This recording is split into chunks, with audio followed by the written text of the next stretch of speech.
In this video, I'll guide you through how to remove a green screen background in DaVinci Resolve using the color page. By the end, you'll know how to key out a solid green or blue backdrop and replace it with a new image or video in a clean, professional way.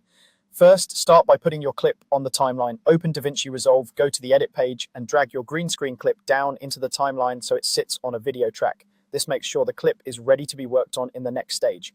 Once your clip is in place, switch over to the color page using the button at the bottom of the screen. The color page is where all the keying and background removal is going to happen. Now that you're in the color page, look for the qualifier panel. You'll find it in the middle toolbar and it looks like an eyedropper icon.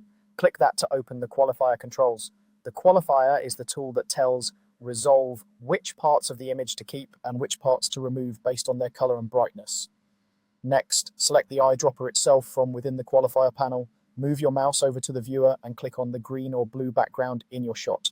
Try to click on an area that represents the average color of the backdrop, not a shadow or a very bright hotspot. This first click gives Resolve a starting point for what you want to key out. Once you've done that, you'll need to refine the selection so you're only targeting the background and not your subject. To see what's being selected, you can turn on the highlight or matte view in the viewer, so the selected area appears white and everything else appears black. Then adjust the hue, saturation, and luminance ranges in the qualifier panel. You'll see sliders or ranges you can expand or contract. Slowly widen or narrow these until the entire green or blue background is solidly selected and your subject is as cleanly separated as possible. Take your time here. A better key starts with a precise selection.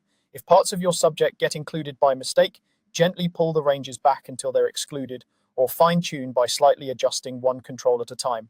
After the background is isolated, you need to invert the selection so your subject remains visible and the background becomes transparent. In the qualifier settings, there's an option to invert the selection or invert the matte.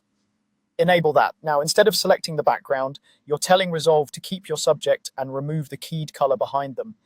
With your subject keyed, it's time to add a new background.